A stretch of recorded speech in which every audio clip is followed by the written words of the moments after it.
Hi, I'm John. I'm an engineer by trade and also an expert in fitness machines. I've got a vibration plate here to show you, and this has got quite a wobble on it. If I tip the machine like this, you can see how for whatever reason it's not steady on the floor. So this could be quite a problem because the machine itself is going to vibrate when it's in use, and if I've not got it stable on the floor, then it could end up slapping the floor, and if you can imagine the problems that could give your neighbours or someone who's in the next room to you, particularly if you're in a house or a flat. And you could also imagine the sort of damage that might do to the machine if this were vibrating and we don't nail down this this unwanted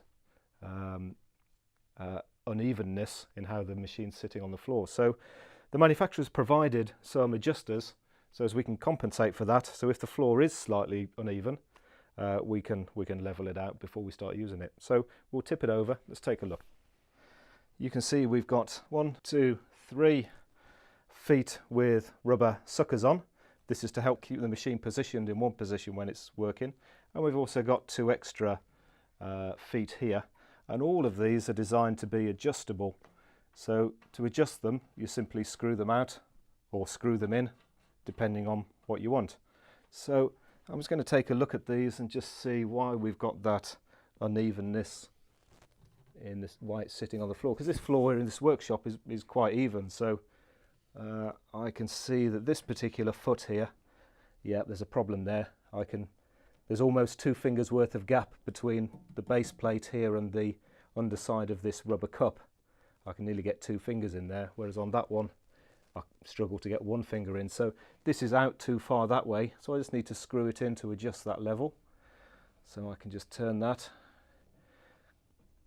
it clockwise to screw it in, and I'm going to just set it by eye at the moment. It's roughly about the same as that one. That looks right. And roughly the same as this one. That looks correct. And these 2 end ones also look, best as I can see, they look about right as well. So we'll tip it back over now. Let's see if that's made a difference.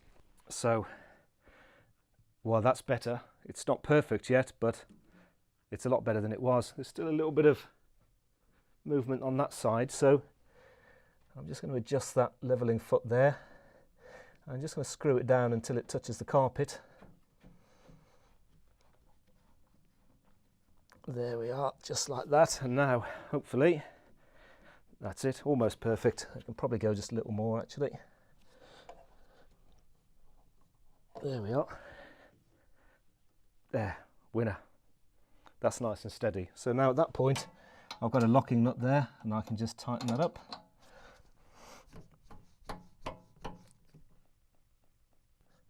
And that's locked nice and tight now. So as long as I keep this machine in this position, that'll be just fine. If I happen to move it to another place in the room, I might just need to make that little adjustment again, but I know that when I use it, that's going to be nice and solid on the floor. I'm not going to get any unnecessary noise caused by the machine banging against the floor, which is going to protect the machine itself. And also, importantly, it's not going to annoy the neighbours.